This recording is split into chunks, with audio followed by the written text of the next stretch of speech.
Enregistrement démarré. Donc aujourd'hui, je crois qu'on a une seule séance, mais ce n'est pas une séance double, c'est une séance de la semaine dernière. Voilà. Donc,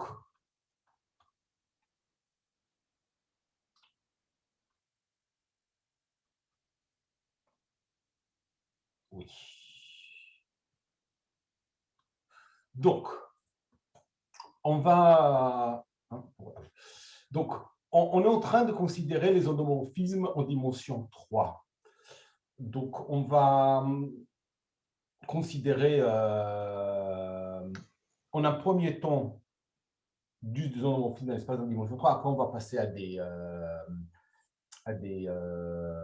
au cas d'une de R3 spécifique. Ça sera plus facile comme ça.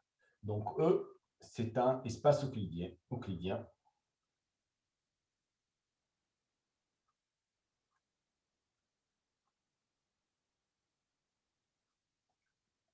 Et la question pour nous, c'est quoi O de E?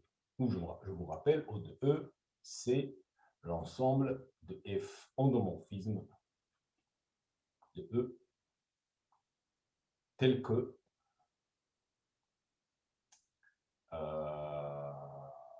F orthogonal. F inverse égale F étoile.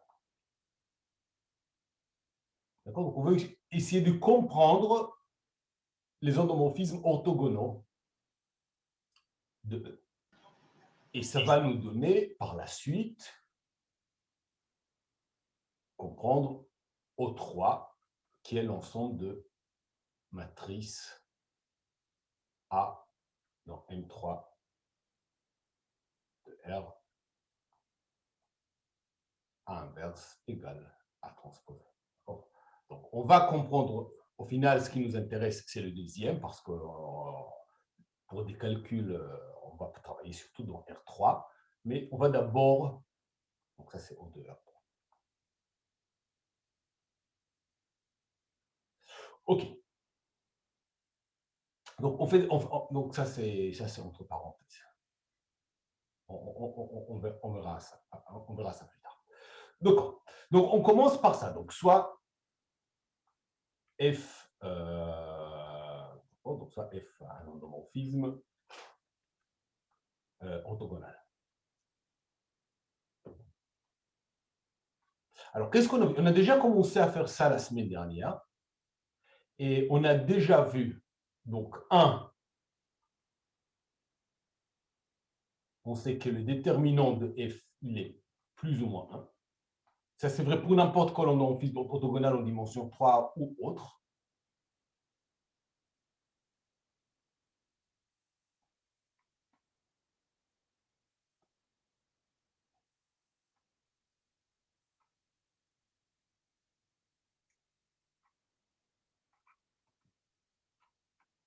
Et 2, F admet O moins 1, une valeur propre. On va l'appeler lambda. Et avec vecteur propre.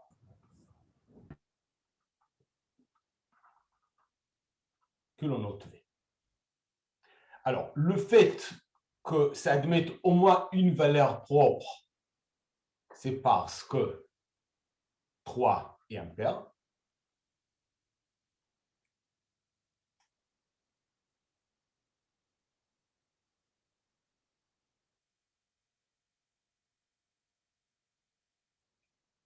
Et du coup, il y a un vecteur propre V. Et on a encore vu que le fait... Donc ça, là ce sont des rappels en fait de la semaine dernière. Tout ça, hein. Rappel de dernière. Donc, il y a au moins une valeur propre. Et 3, toute valeur propre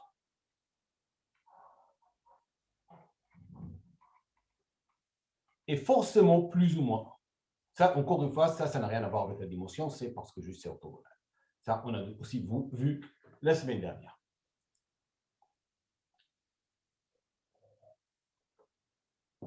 Enfin, toute valeur propre réelle. Bon, de toute manière, là, on parle d'un homomorphisme réel. Il y a aussi des valeurs propres complexes. Les valeurs propres complexes vont être de module 1, mais pas forcément de complexes de module 1, mais ici, ce sont des valeurs propres réelles. Voilà, moi, une valeur propre réelle.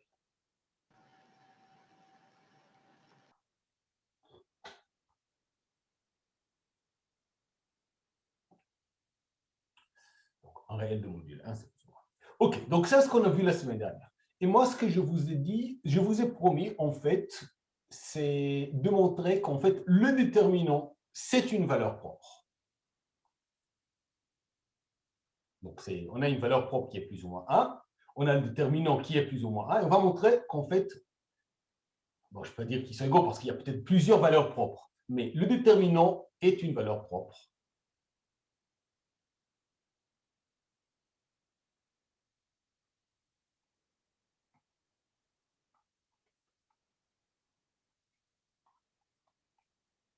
Mais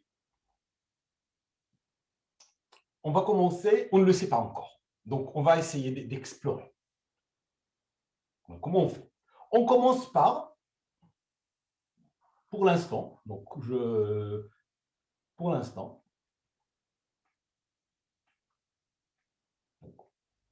soit lambda, une valeur propre de f.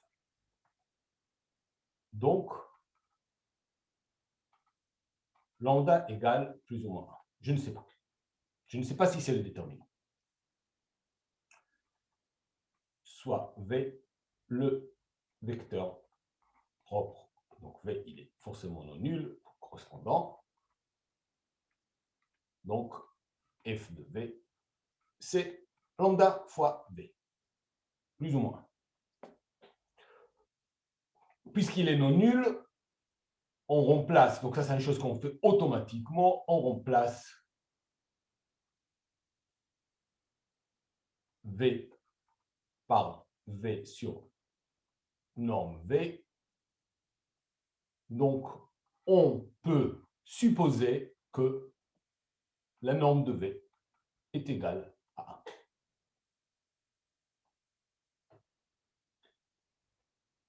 OK. Maintenant, ce que je vais faire, c'est... Je vais faire une construction du coup qui dépend du choix de lambda et de V.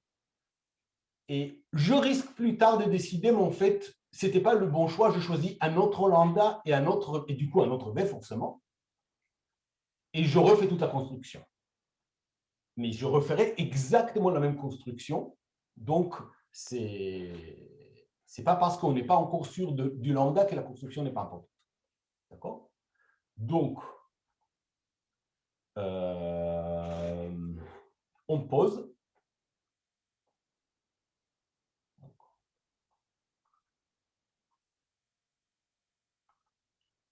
F égale V perpendiculaire. D'accord? Donc, la dimension de F, c'est... Donc, ça, c'est la dimension de E moins la dimension de vect de V, c'est-à-dire 3 moins 1, c'est-à-dire 2. Et ce que je prétends,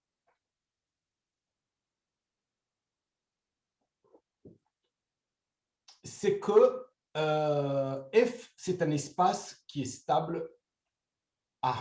Encore une fois, on va l'appeler G. C'est toujours, je vais dire F et F tout le temps. Okay, on va appeler ça G, c'est toujours le même souci. À l'écrit, il n'y a aucun souci, mais à l'oral, si on dit F et F, on se perd. Donc, on va appeler ça G. Donc, je pose G égale V perpendiculaire. Donc, c'est un sous-espace de dimension 2. Et je prétends que G est stable par F.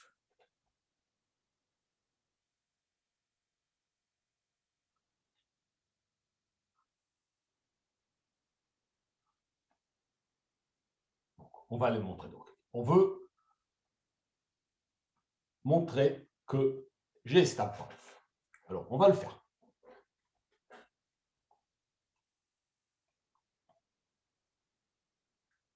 Donc,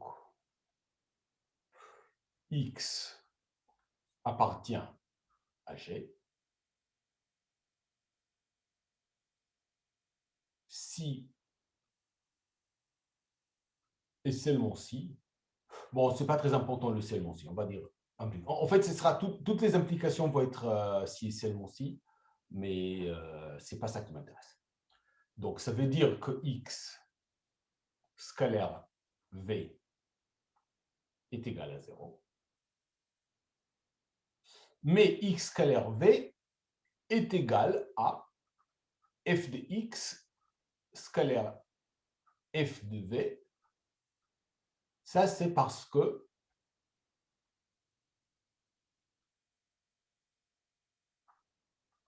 f est orthogonal. C'est l'une des propriétés qu'on a montré, une propriété qui caractérise les endomorphismes orthogonaux.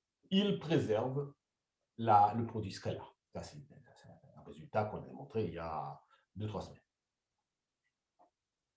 Donc ça, c'est si et seulement si, mais encore une fois, on va dire, hop, X est orthogonal à f de V. Bon, mais c'est quoi f de V? F de V, c'est plus ou moins V. F de V, c'est lambda V, c'est plus ou moins V. Pardon, f de X. Hop.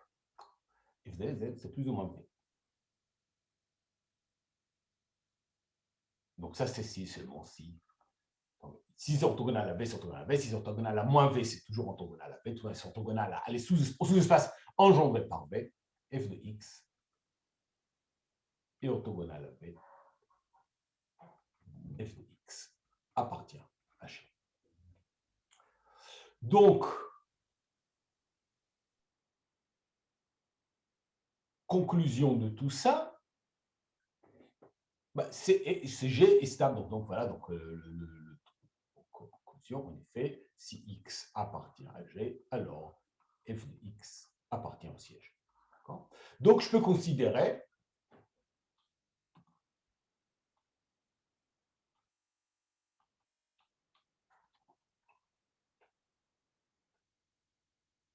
ce que F fait sur G.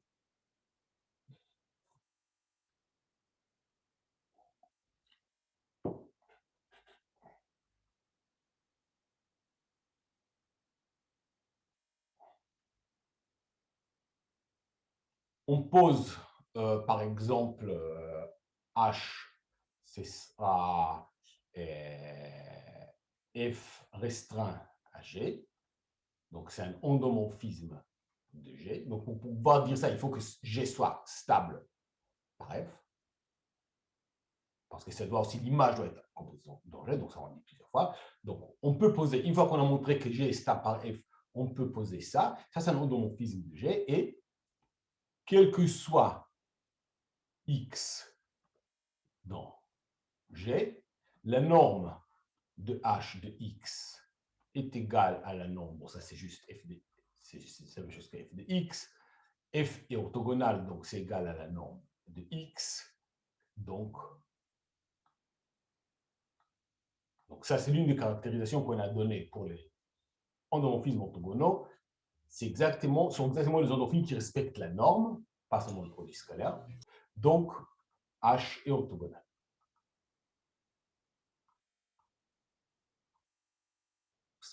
Donc H, c'est un endomorphisme orthogonal d'un espace de dimension 2. Et on sait ce que c'est. C'est ou bien une rotation, ou bien une réflexion. Alors, il y a deux possibilités. Donc, H est donc orthogonal. Donc, H orthogonal. Et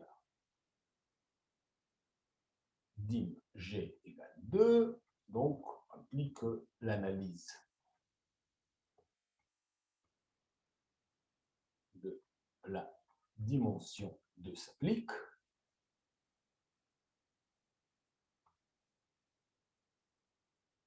H est une rotation ou une réflexion. Maintenant, on sait distinguer les deux cas. Première possibilité,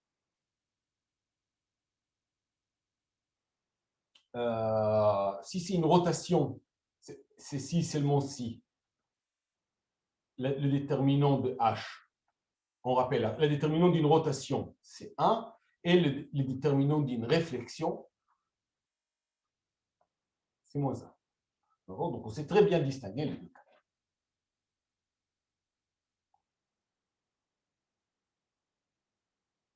Alors, moi,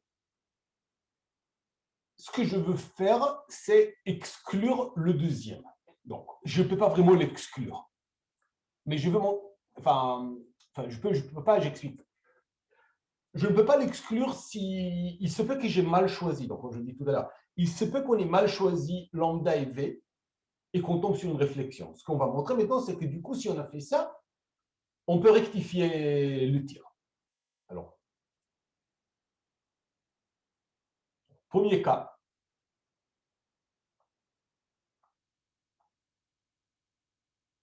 Que nous pourrons, c'est pas qu'on peut l'exclure, on peut l'éviter, c'est pas tout à fait la même chose, que nous pourrons éviter par la suite. Mais pour montrer que nous pourrons l'éviter, il faut d'abord l'étudier.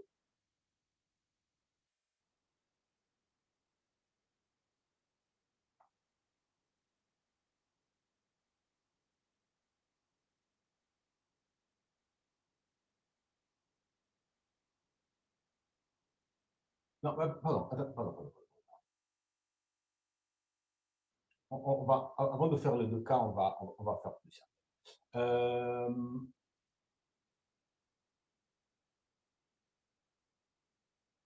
Non, on va faire ça. C'est bon. Donc, premier cas. H est une réflexion, dès H est égal à moins 1, H est une réflexion.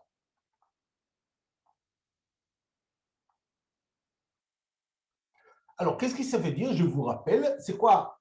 Si j'ai une réflexion, ça veut dire que il existe une base G admet une base autonomée, donc E1, E2, telle que la matrice de H dans cette base E1, E2, c'est quoi? C'est 1 et moins 1. Il y a un vecteur qui est respecté et l'autre vecteur par rapport auquel, donc je fais la réflexion, c'est la réflexion par rapport à l'espace vectoriel, où je voudrais par E1. C'est la réflexion par rapport à bon, c'est pas très important ça. L'essentiel, c'est que je peux trouver une telle base, en fait, voilà, telle que la matrice elle est sous cette forme, et ça on l'a vu la semaine dernière en analysant les réflexions.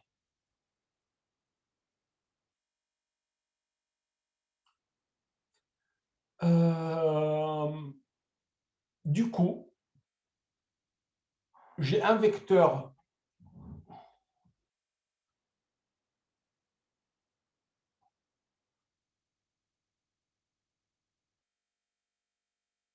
alors là c'est là où arrive l'arnaque. Donc, 1 et moins 1 sont tous les deux des valeurs propres de H. Toute valeur propre de H aussi une valeur propre de F, c'est-à-dire parce que H est la restriction de F quand même. Donc, aussi de F.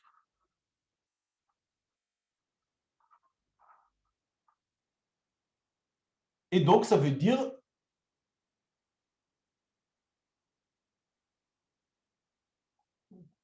que je peux choisir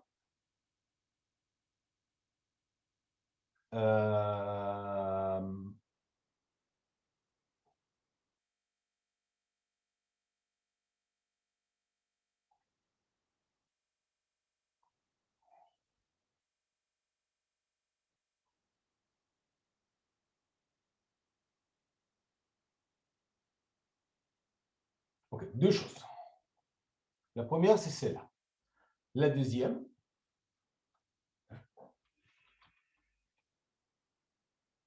c'est que le déterminant, pardon, d'abord, la matrice dans la base E1, E2, E3, pardon, E3, c'est pas E3, c'est B, de F, ça va être du coup 1 moins 1 lambda. Donc, det de F, c'est moins lambda. Donc ça, c'est exactement le cas où j'ai raté. C'est exactement le cas où le déterminant, c'est pas lambda, c'est moins lambda. J'ai choisi le mauvais lambda. Mais ce n'est pas grave, parce que puisque le M1 et moins 1 sont des valeurs propres de F, je peux rechoisir lambda. On peut, par 1,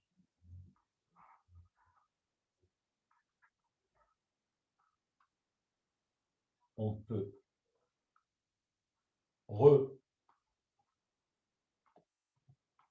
choisir lambda tel que lambda égale det de F. Donc, peut-être, mais ça veut dire aussi rechoisir V. Hein.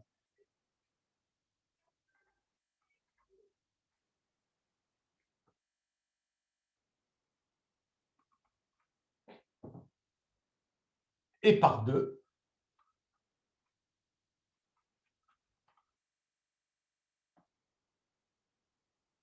ce choix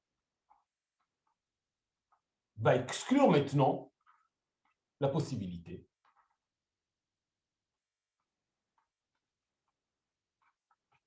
que H soit une réflexion.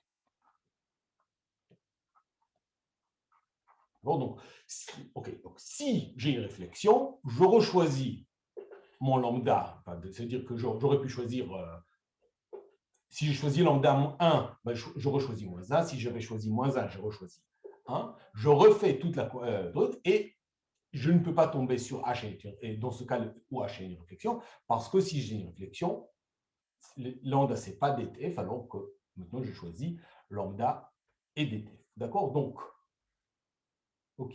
Donc, on est maintenant dans, donc, maintenant, lambda égale, on sait que, on sait, non, okay. On est forcément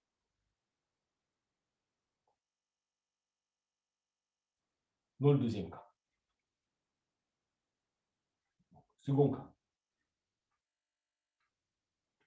c'est que H est une rotation.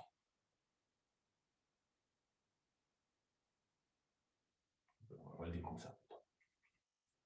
Donc, autrement dit,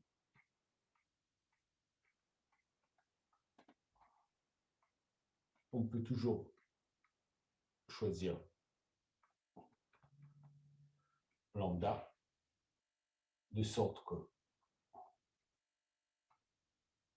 H soit une rotation.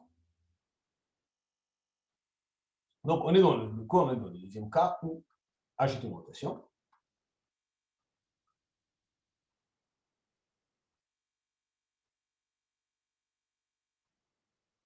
Donc là, je n'ai pas vraiment de choix de base. Je vais juste choisir une base orthonormée, soit E1, E2, une base orthonormée de G. Donc, Donc, je rappelle, G, c'est le supplémentaire orthogonal, c'est l'espace orthogonal pendant AP. Donc, G, c'est l'espace orthogonal à B. Donc, E1, E2 et V, que je peux désormais appeler E3, si je veux, est une base orthonormée.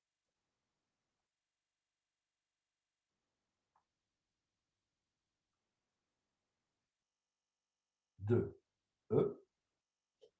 Et la matrice dans cette base E1, E2, E3 de F, c'est égal à quoi? Bah, ici, j'aurai lambda. Et ici, j'aurai la matrice de H. H, c'est une rotation, donc ce serait un R θ.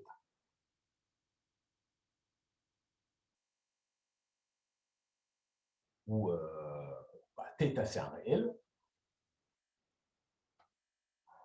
R θ, je vous rappelle, c'est cosinus θ, sin θ, moins sin θ, cos θ. C'est la matrice de la rotation H dans la base E1.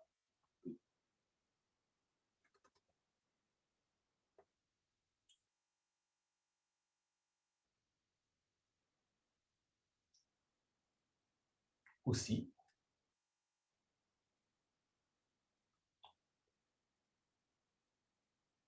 le déterminant de F, c'est quoi? Là, j'ai une décomposition en bloc. Ici, c'est 0. Donc, c'est le déterminant de R θ fois lambda. Le déterminant de R θ, c'est 1. Donc, c'est lambda.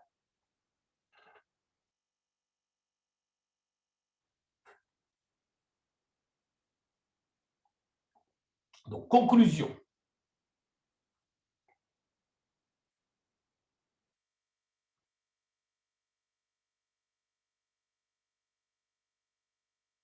Donc,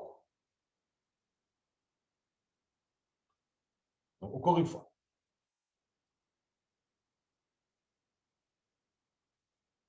pour tout F en endomorphisme orthogonal de E, 1 lambda égale det F, qui est égal à plus ou moins 1, est une valeur propre de F, d'accord? Comment on a vu? On a vu qu'il existe une valeur propre qui est forcément plus ou moins 1, et que si jamais on n'a pas choisi le déterminant, mais son opposé, alors on a une réflexion du coup on peut rechoisir lambda. Donc, si on choisit au hasard, on peut mal choisir, mais on sait qu'on peut toujours prendre le déterminant. 2,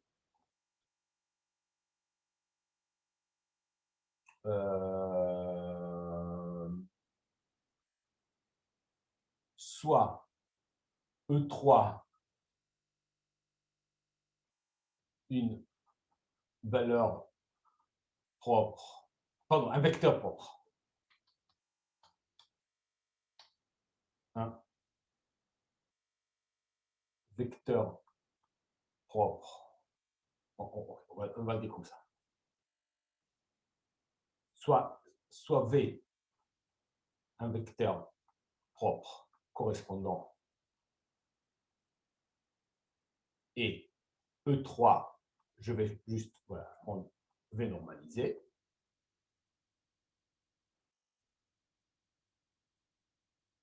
Et soit j'ai l'espace orthogonal à E3. Alors, soit je veux, et soit E1, E2, une base orthonormée de G. Alors,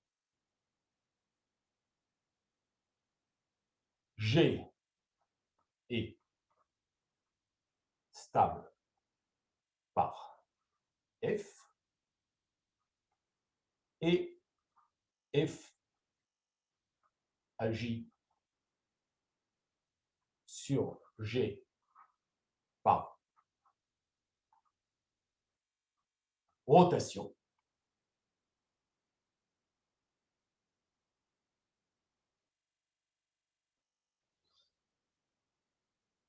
E1, E2, E3 est une base orthonormée de mon espace de départ. Et finalement, si je calcule la matrice dans cette base orthonormée de F, eh ben, c'est de la forme R, θ et lambda. Lambda étant plus ou moins.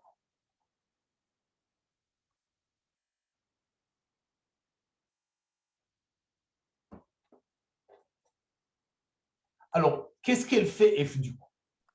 Donc, je sais ce que fait F, cette application, je sais ce qu'elle fait sur G. C'est une rotation par un nombre. Monsieur, vous m'entendez? Et d'ailleurs, quitte à échanger E1 et E2, je peux changer le signe de l'un. Qu'est-ce que ça fait sur l'espace?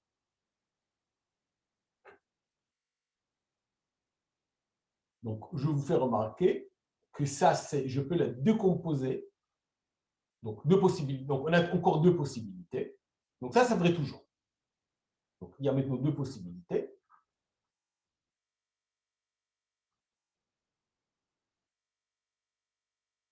La première, c'est lambda qui est égal à déterminant de f est égal à 1.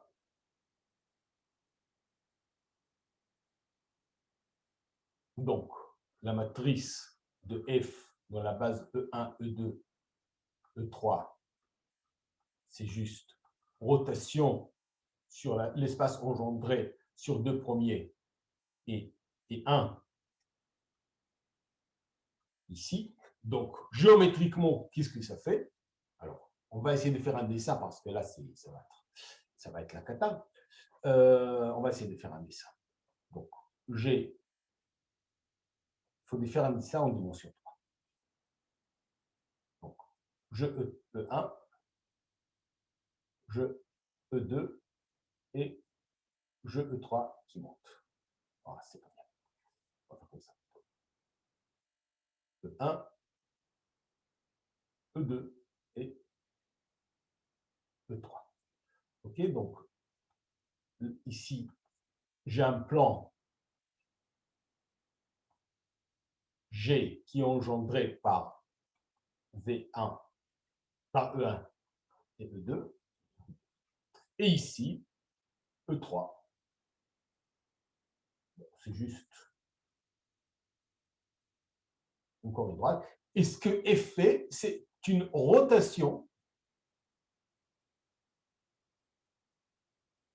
de l'espace, de tout l'espace autour de l'axe E3.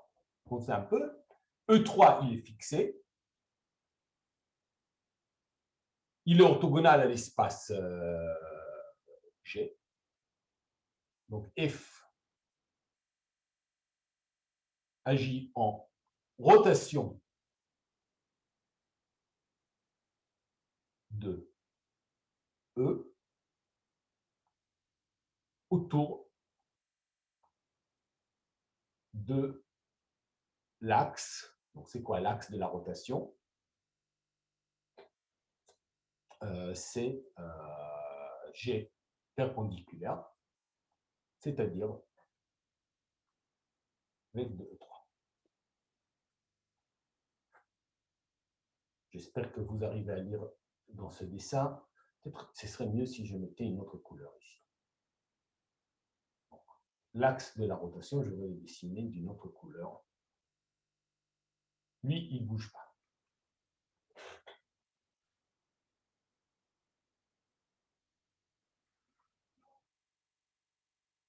OK. Donc ça, c'est la possibilité. La première possibilité, c'est F, c'est une rotation.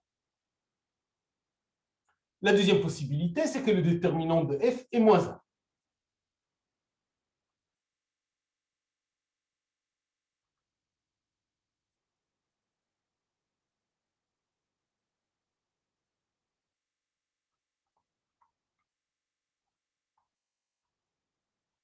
Dans ce cas, la matrice de F dans la base E1, E2, E3, ça va être une rotation et moins 1.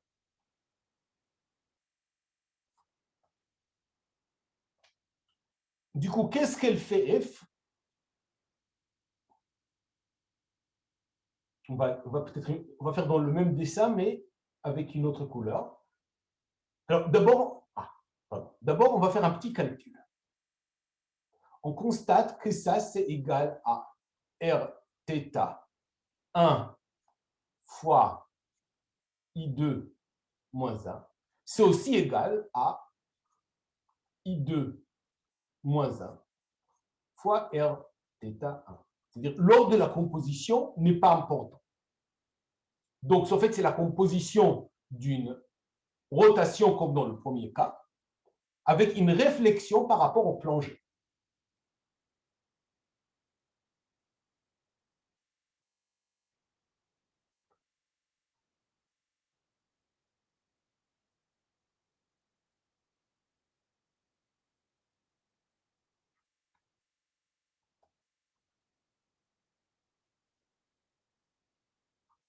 Une rotation autour de l'axe. Donc, l'axe vecte de E3 avec une réflexion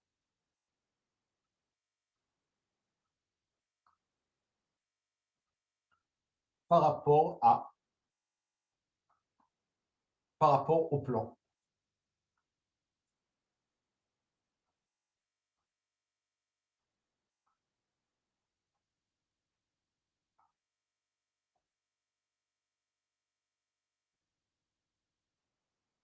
G. Donc ça, c'est le deuxième cas. Donc, on dit que F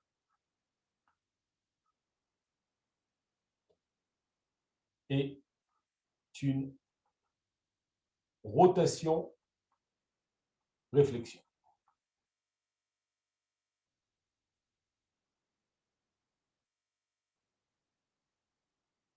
Donc, je reviens à mon dessin. C'est exactement la même chose, sauf que je compose avec la réflexion, c'est-à-dire que je fais tourner le plan et en plus, je ne sais pas le dessiner. Hein.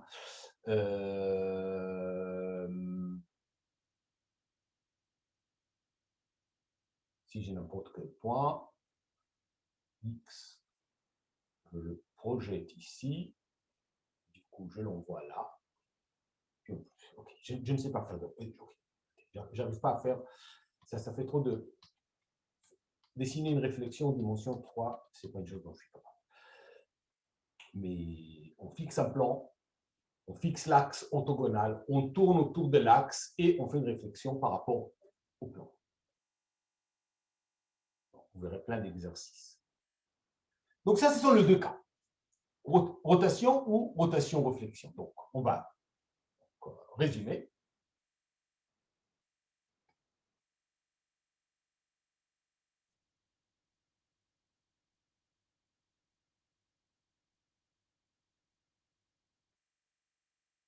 Si E en dimension 3,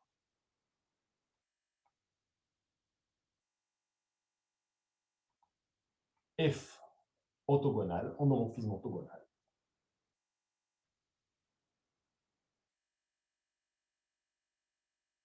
et ou bien une rotation autour d'un axe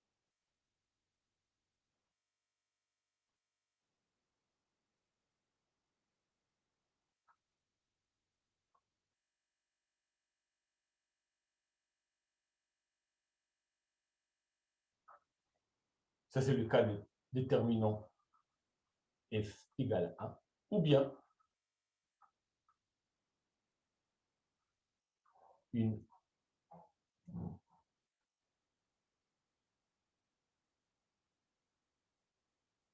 alors on va dire ça. On va écrire ça un peu plus bon. Donc c'est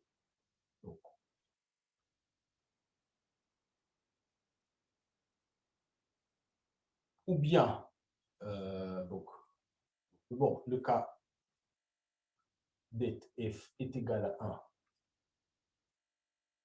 Donc c'est une rotation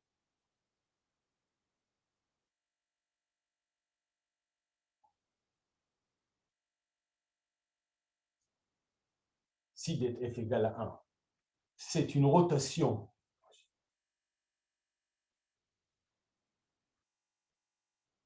autour d'un axe. L'axe, on va dire,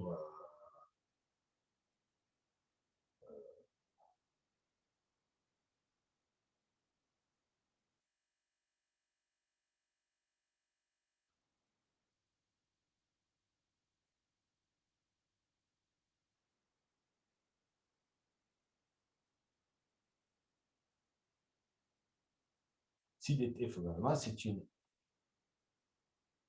rotation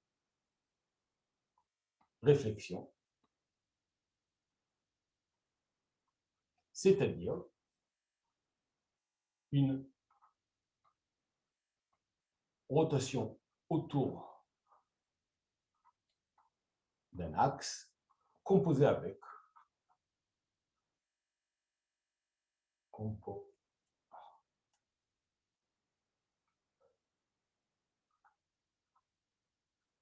une réflexion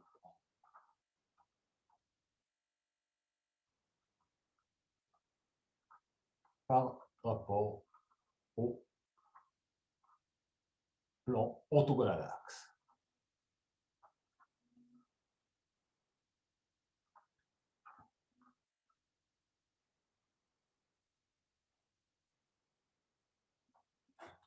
Alors, concrètement, donc ça c'est l'analyse. Ok, donc là on a fini l'analyse. F, un endomorphisme, est toujours ou bien une rotation réflexion. Alors concrètement, comment vous allez faire des calculs? Concrètement.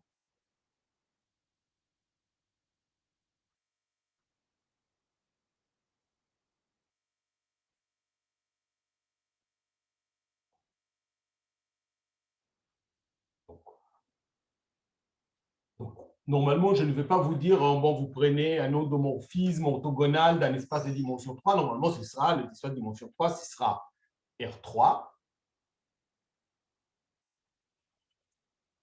Et lorsque E, c'est R3 muni du produit scalaire standard,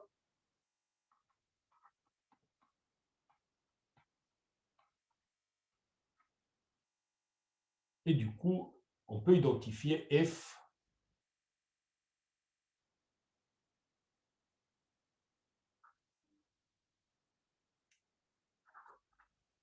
A égale la matrice de F dans la base standard.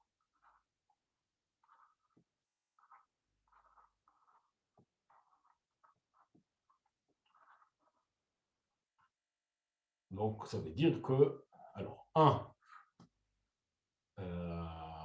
F égale... D'abord, normalement, on va vous demander, est-ce que F est orthogonal? Donc, F est orthogonal si seulement si A est orthogonal, si seulement si A transposé égale A inverse, donc si seulement si A transposé A égale à l'identité. Donc, normalement, on va vous donner une matrice 3-3. Ce qu'il faut vérifier, ce qui vérifie cette identité. Donc, deuxième åtape, det A égale plus ou moins 1. Donc, il y a deux possibilités. 1 A est une réflexion.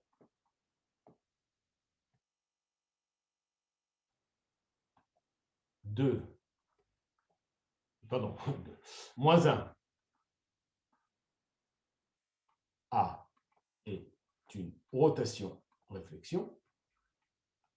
Non, pardon, ça c'est pas une réflexion, c'est une rotation.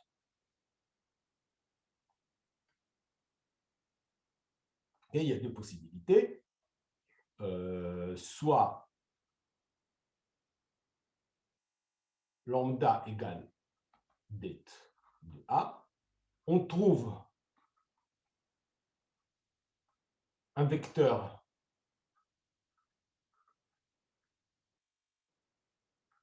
propre, on va l'appeler U de A.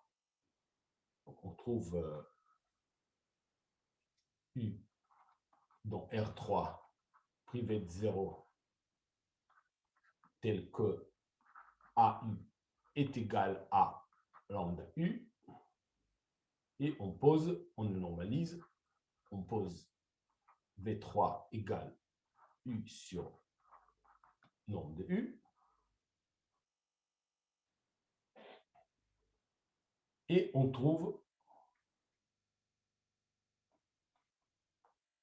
une base orthonormée V1, V2 pour V3 perpendiculaire. Alors, juste ce qu'on a appelé G tout à l'heure. Alors, juste une remarque, on peut le faire par Gram-Schmidt.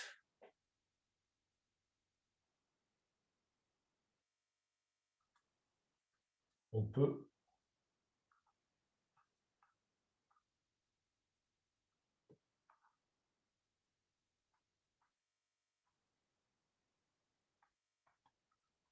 le faire par Gram-Schmidt. Donc, on commence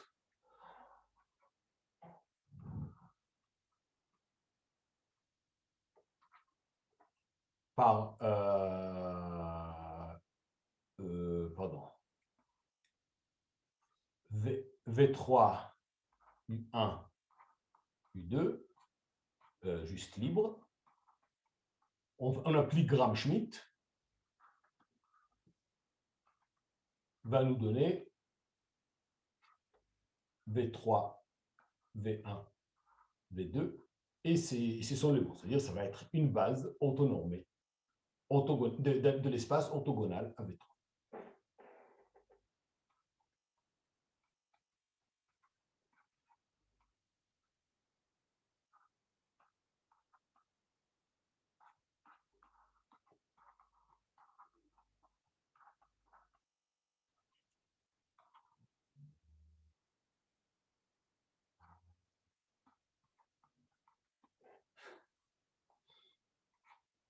Donc, on a trouvé une base orthonormée et du coup, finalement, la matrice, donc, quitte à passer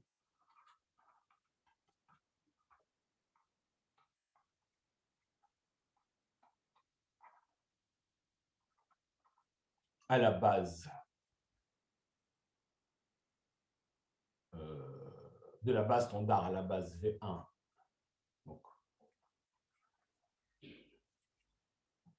si P égale la matrice de passage de la base canonique à la base V1, V2,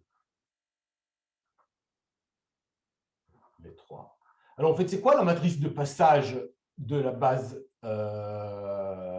canonique à la base V1, V2, V3? C'est juste les coordonnées de cette base dans la base canonique, c'est-à-dire P, c'est juste la matrice dont la première colonne, c'est V1, la deuxième colonne, c'est V2, Et la troisième colonne, c'est V3.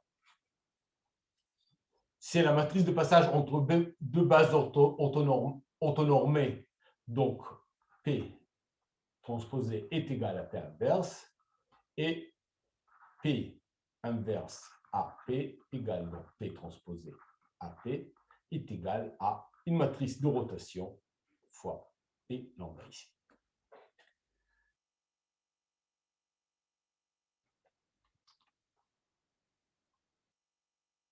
A et ou bien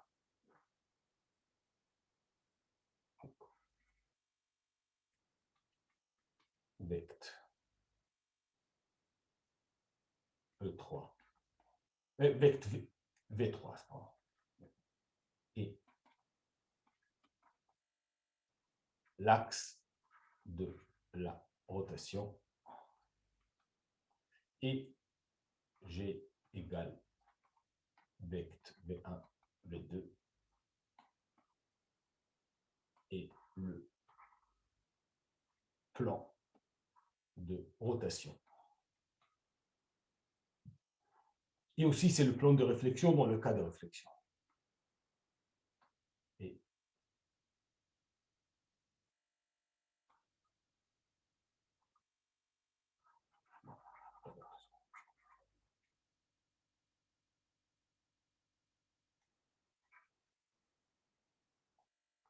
voilà. Bon, il faut juste faire beaucoup d'exercices de ce genre, beaucoup d'exemples.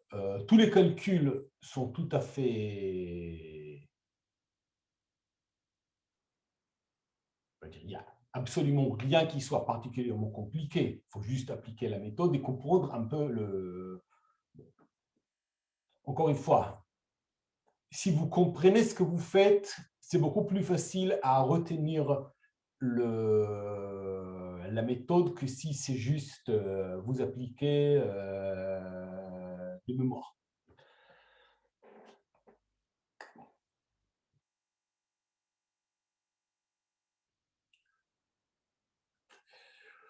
Donc, bon, ça couvre, je ne sais pas trop ce qu'on peut dire d'autre sur les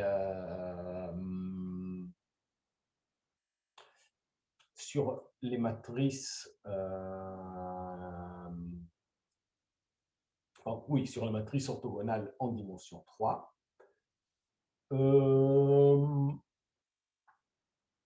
Je vais démontrer, avant de passer à quelque chose de complètement différent, j'aimerais quand même démontrer un résultat général.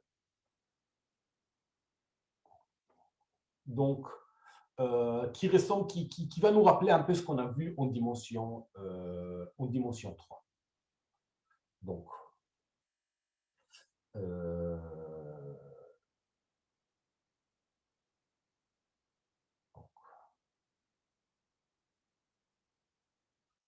réduction d'un endomorphisme orthogonal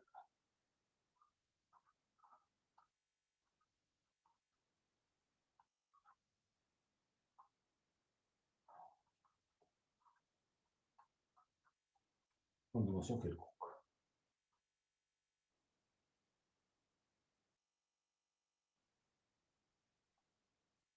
Donc, tout d'abord,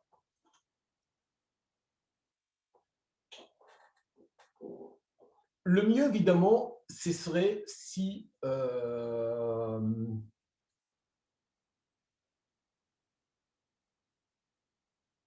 on pouvait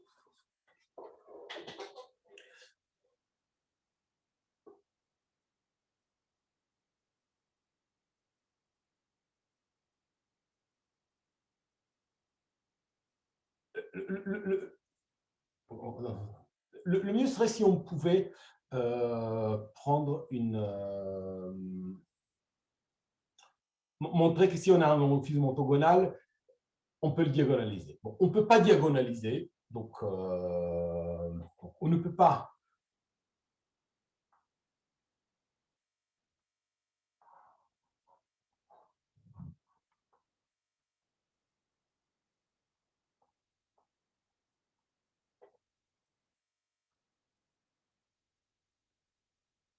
orthogonale.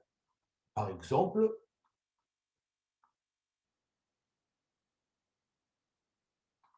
une rotation.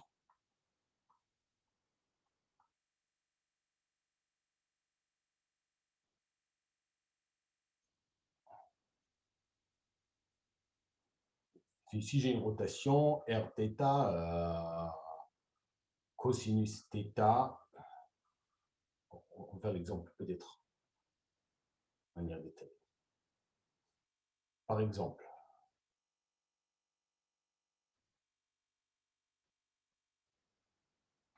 donc si je prends θ qui n'est pas égal à... Bon, je prends θ quelconque. Soit r θ, cosinus θ, moins sinus θ, sinus θ, cosinus θ. Bon. Je ne vous ai pas dit comment le diagonaliser. Ça ne veut pas dire que je ne peux pas. Alors, on va montrer que vraiment, sauf si θ c'est un multiple entier de pi, on ne peut pas diagonaliser ça.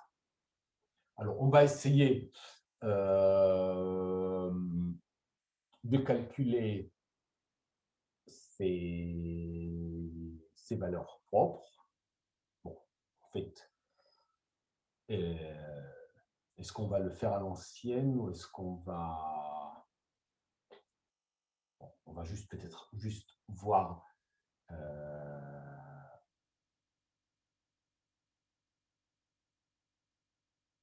Non, on va le faire à l'ancienne.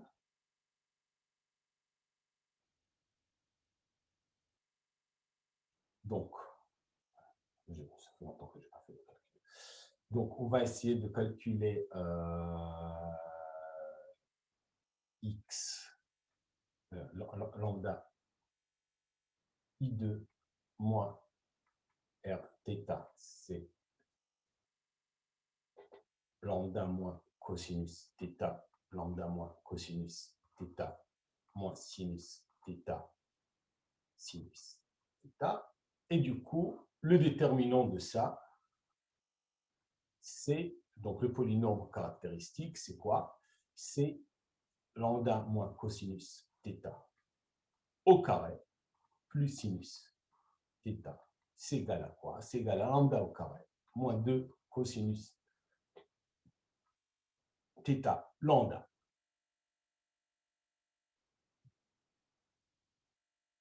Plus, bon, oh oui, on peut le faire comme ça. On n'a pas vraiment besoin de calculer, en fait. Il suffit juste de voir qu'il n'y a pas de... Je n'ai pas envie de calculer les valeurs propres complexes. Et du coup, je le fais comme ça. Et du coup, donc, je calcule le discriminant. Donc, c'est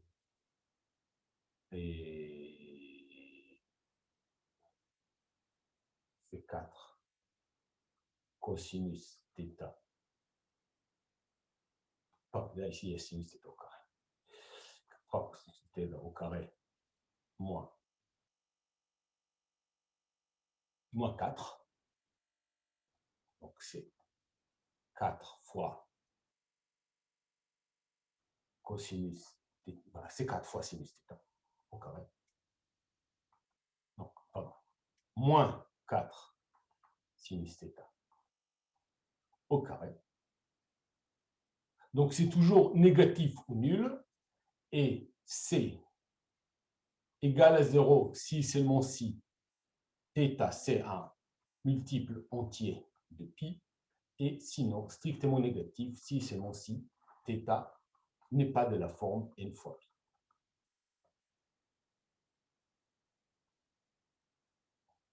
Donc, dès que je prends une rotation, donc ID, si je prends une rotation par... Donc, si θ égale 2n pi, voilà, n fois 2 pi. Donc, ça, c'est delta R est égal à l'identité. Θ égale 2n plus 1 pi. R, c'est moins l'identité. Tout autre cas,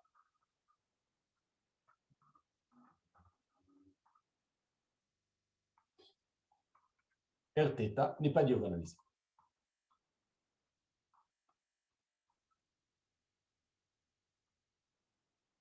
Vous faites une rotation, ou bien vous avez fait rotation par rien, un nombre entier de tours, ça revient à ne rien faire. Donc, on a une diagonalisation, c'est l'identité.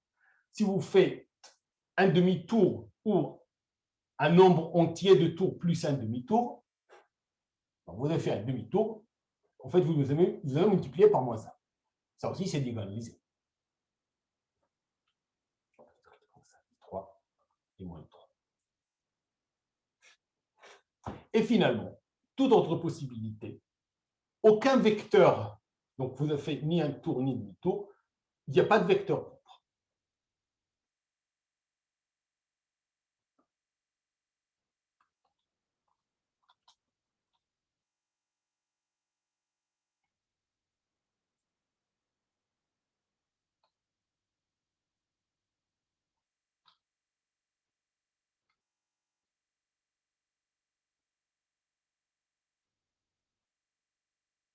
OK. Donc, on conclut qu'il est tout à fait possible d'avoir des matrices orthogonales qui ne sont donc des endomorphismes orthogonaux qui ne sont pas diagonalisables. Donc, on ne peut pas espérer une diagonalisation. Maintenant, ce qu'on va montrer, en terminologie, on va dire, voilà, un peu prétentieuse, l'unique obstruction à diagonaliser un endomorphisme orthogonal, ce sont les rotations. Qu'est-ce que je veux dire? Ça veut dire que je peux faire une réduction d'un endomorphisme orthogonal en des rotations que elles, je ne peux pas diagonaliser. Alors, comment on va faire? Donc, but, montrer que les rotations sont l'unique obstruction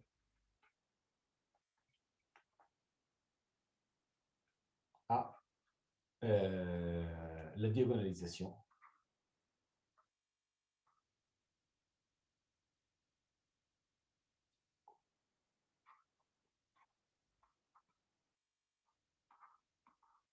d'un endomorphisme orthogonal. C'est-à-dire, donc, qu'est-ce que je veux dire par l'unique obstruction? C'est-à-dire,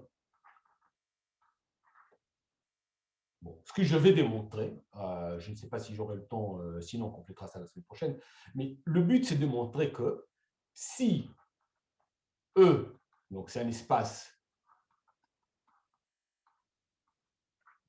euclidien, euclidien, de dimension quelconque,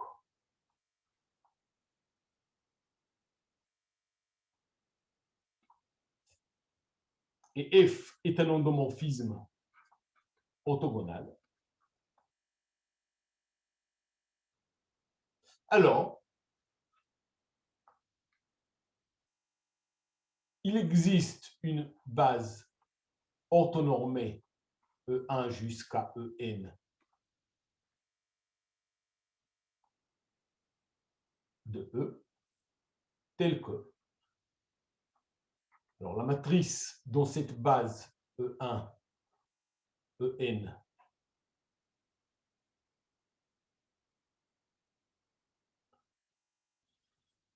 de E, il sera de la forme, une drôle de forme. Il y aura un certain nombre de blocs de rotation. Donc, par exemple, il y aurait un Rθ. Et puis, donc ça, ce sera un premier bloc. Donc, maintenant, il y aura un autre bloc Rθ2. Bon.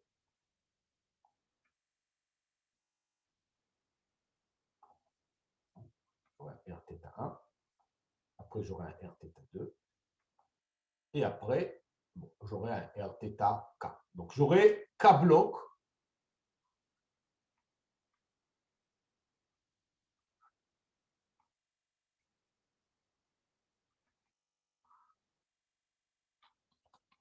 ça j'aurai K blocs, on va l'écrire.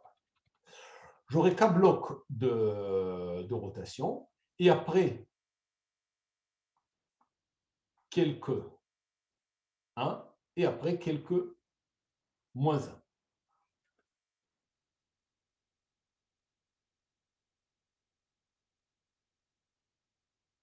Donc,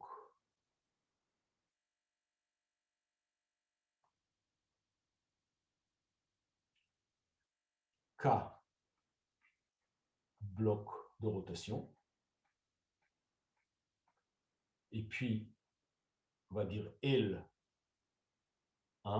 et M-1, de sorte que il faut avoir, chaque bloc de rotation, il est 2, donc 2K, tel que 2K plus L plus M, ça doit être égal à la dimension M.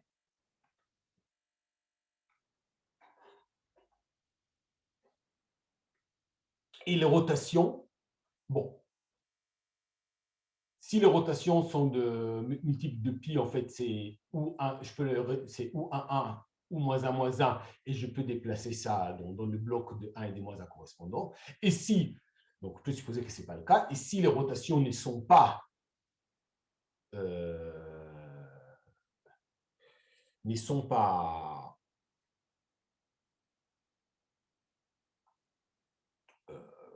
un multiple, par des multiples de pi, alors ce n'est pas diagonalisable. Je ne peux pas réduire plus que ça. Je ne peux pas diagonaliser plus que ça.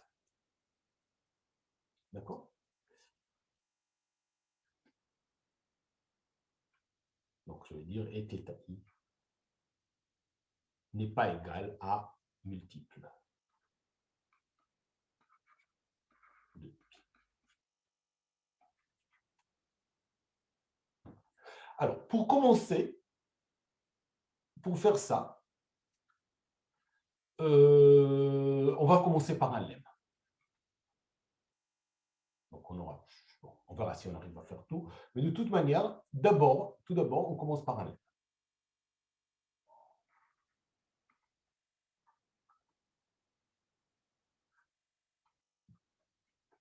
Le lemme qui va nous permettre de trouver ces blocs de rotation.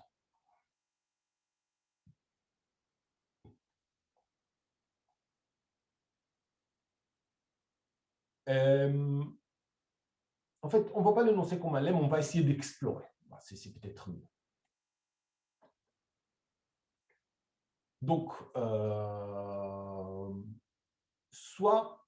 OK, moi, ce que je vais dire, c'est que je vais chercher maintenant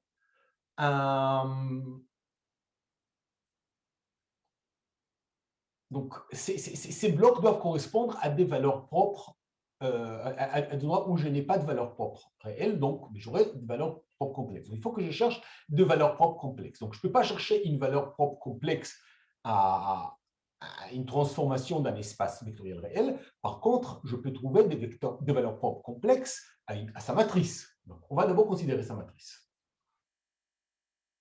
Donc, soit A, une matrice, donc A dans O, N. Donc, une matrice orthogonale.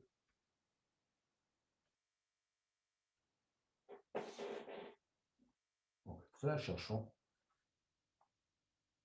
des valeurs propres complexes.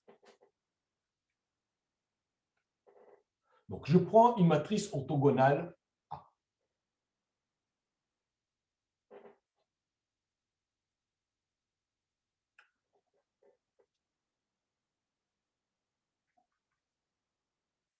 Et soit lambda, une valeur propre complexe, et je suppose qu'elle n'est pas réelle.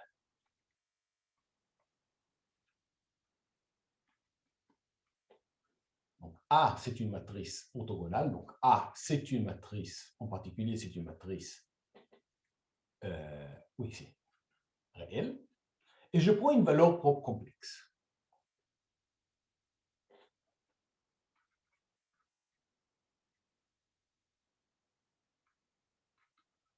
Qu'elle soit pas réelle, ça ne veut pas dire qu'elle est imaginaire. Ça veut dire qu'elle a une partie imaginaire non nulle.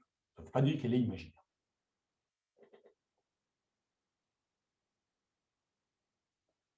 Donc, soit x un vecteur propre. Donc, x, comme c'est une valeur propre complexe, x est un vecteur propre complexe, donc x appartient à ces trois. Hein? Je dois faire des calculs dans les complexes, je n'ai pas le choix.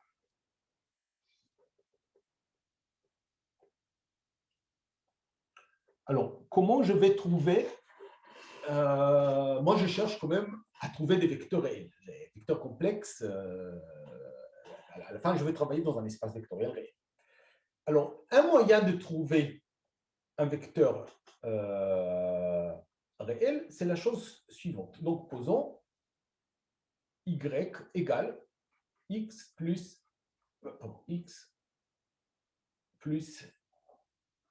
x bar.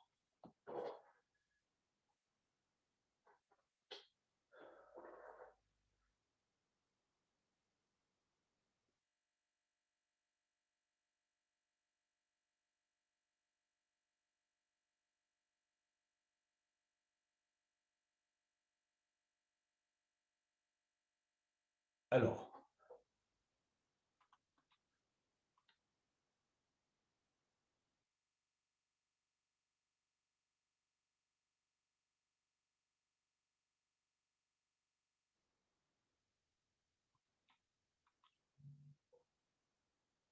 avant de faire ça, on va écrire. Donc, AX égale lambda x. Mais qu'est-ce que je fais si je fais A fois... Je vais étudier aussi le vecteur, le conjugué complexe de x, donc AX bar. Donc AX bar, comme A elle est réelle, c'est pareil que A bar x bar, donc c'est pareil que AX bar, donc c'est pareil que lambda x bar, c'est-à-dire lambda bar x bar. Donc, x bar est aussi un vecteur propre de A, de valeur propre,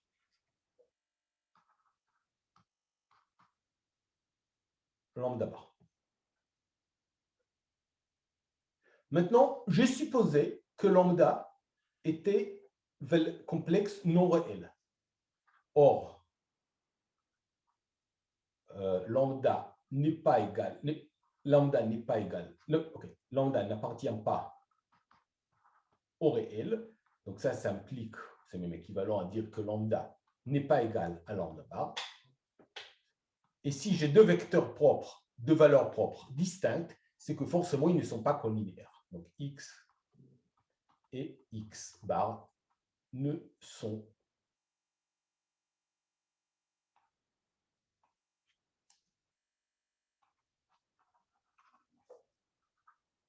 pas collinéaires. Donc, c'est 3.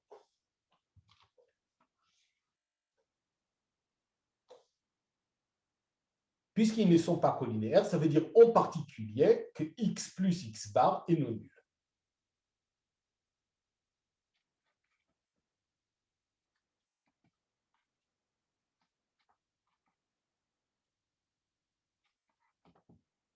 D'accord? Donc, je vais appeler ça y. Y, c'est x plus x bar.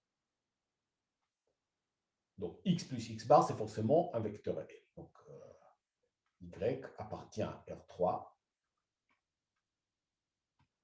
privé de 0. Bon, je ne prétends pas que y est un vecteur propre de A. Ce serait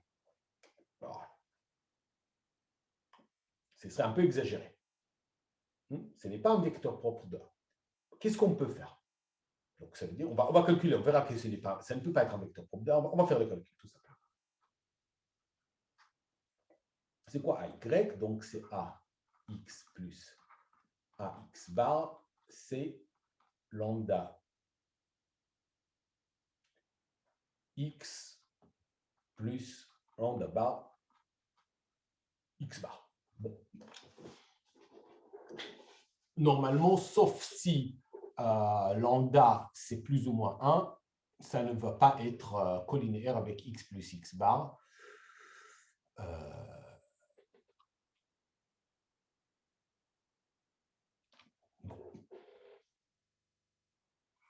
Du coup, je vais calculer a au carré fois y.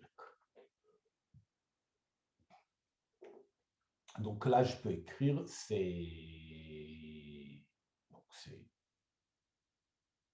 lambda au carré, c'est le même calcul, lambda au carré x plus lambda bar au carré x bar.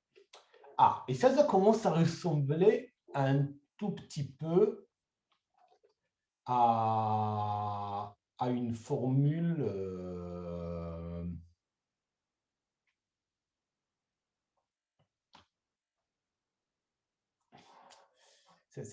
OK, on va essayer de l'analyser. Hein? On va essayer d'améliorer un peu. Donc, ça fait lambda au carré x plus lambda bar x moins lambda bar x plus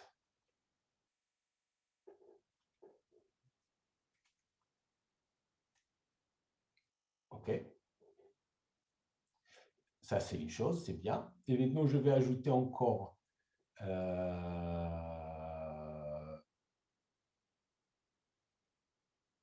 plus lambda bar au carré x bar plus lambda bar x bar moins lambda bar x bar.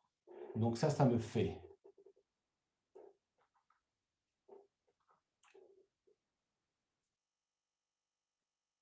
lambda. Est-ce que je suis en train de faire un calcul? Non. OK. Je sais ce que je veux faire à la fin. Ce sera plus simple. OK, écoutez, ce sera plus simple de faire. Je sais ce que je veux obtenir à la fin plutôt que de chercher. Donc, je vais faire un autre calcul. Un troisième calcul. Je vais faire lambda plus lambda bar fois AY plus lambda fois lambda bar Y. Pardon, moins. Oui. Alors, on va faire ce calcul-là. Ce sera mieux. Ça me donne lambda plus lambda bar fois AY, c'est-à-dire lambda x plus lambda bar x bar, moins lambda bar x moins lambda bar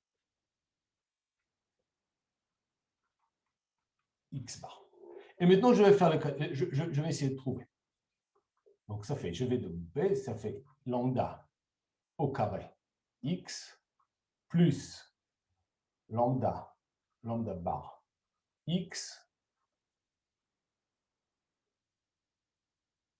plus lambda bar x bar plus lambda bar au carré x bar moins lambda bar x moins lambda bar x bar.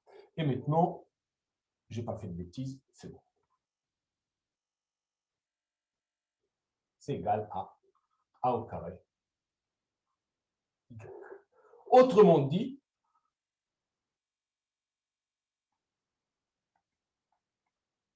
a au carré y appartient à l'espace vectoriel engendré par y et ay. Et ça veut dire que l'espace engendré, appelons ça f. Donc ça veut dire que l'espace vectoriel engendré par f, il est stable par 1. Pardon, l'espace vectoriel f, donc f est stable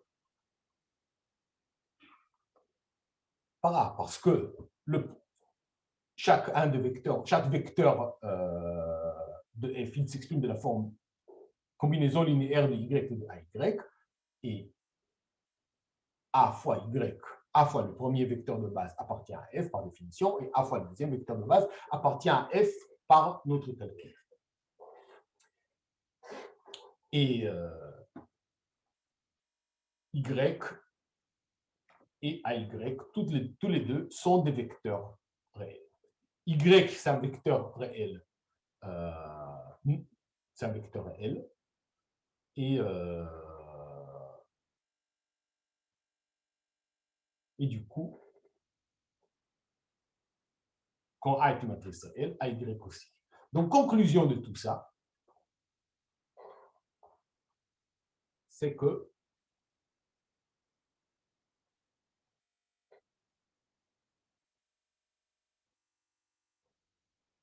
donc, si A admet une valeur propre complexe non réelle,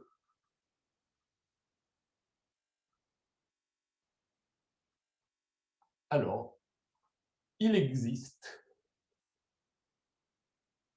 F un sous-espace de Rn de dimension 2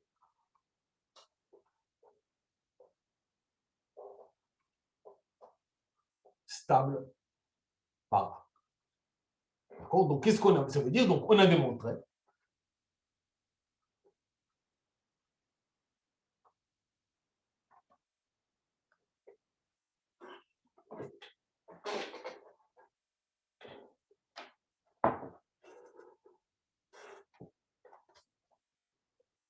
en fait, ce qu'on a démontré qu'il y a de dimension inférieure ou égale à 2, mais c'est pas. En fait, c'est forcément de dimension 2, mais juste, je ne l'ai pas démontré que c'est de dimension exactement 2, et d'une certaine manière, je n'en ai pas besoin, mais si vous verrez, on peut démontrer que c'est même une dimension exactement 2. Bon, on a démontré.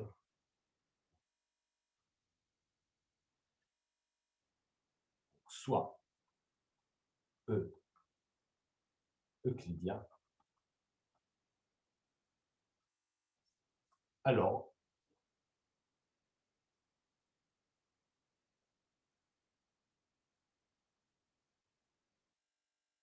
soit E euclidien et F endomorphisme de E de dimension orthogonale.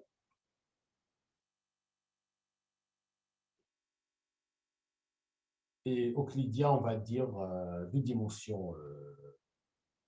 Il faut dire que E n'est pas trivial. Ah non, si dim E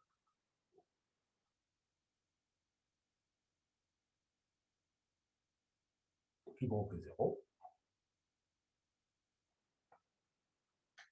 alors E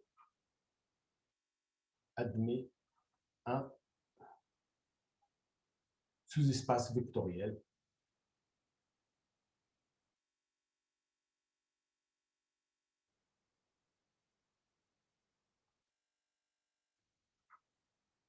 de dimension 1 ou 2 stable par F. Alors, donc ça, on va l'énoncer comme un lemme parce qu'on va l'évoquer la semaine prochaine. On n'aura pas le temps de finir. Donc, preuve, si F admet un vecteur propre, V, bon, alors il n'y a aucun souci. Vect de V est stable par F de dimension 1. L'autre possibilité, c'est si f n'admet aucun vecteur propre, alors on choisit une base orthonormée E1, En, donc on va l'appeler tout simplement B. A égale la matrice de F dans cette base et est une matrice orthogonale.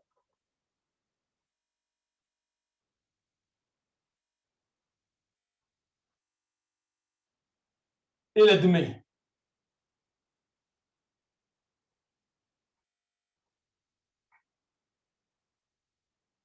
au moins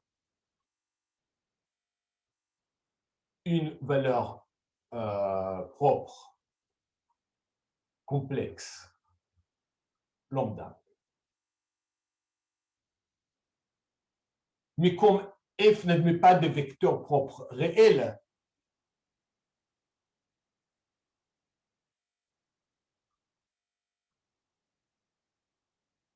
or lambda ne peut pas appartenir à R, sinon f admettrait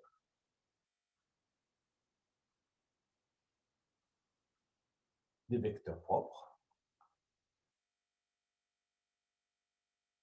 Donc, lambda appartient à C privé de R.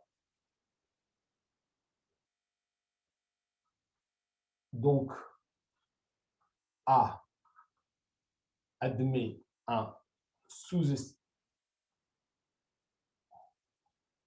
Donc, on va dire comme ça. Il existe F, un sous-espace vectoriel de Rn de dimension. Alors, forcément de dimension 2, parce que ça ne peut pas être des dimensions 1. Donc, des dimensions 2 stables par F. Ça ne peut pas être des dimensions 1 parce qu'on a dit qu'il n'y a pas de vecteur propre réel. Donc, ça par A, pardon.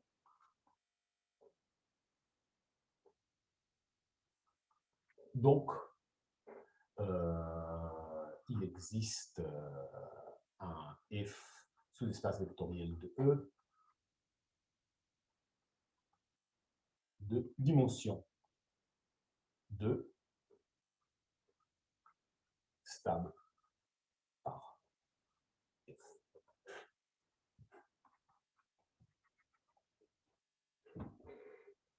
Donc, ça veut dire en particulier que dans le calcul qu'on vient de faire tout à l'heure, donc ça, c'est par le calcul qu'on vient de faire,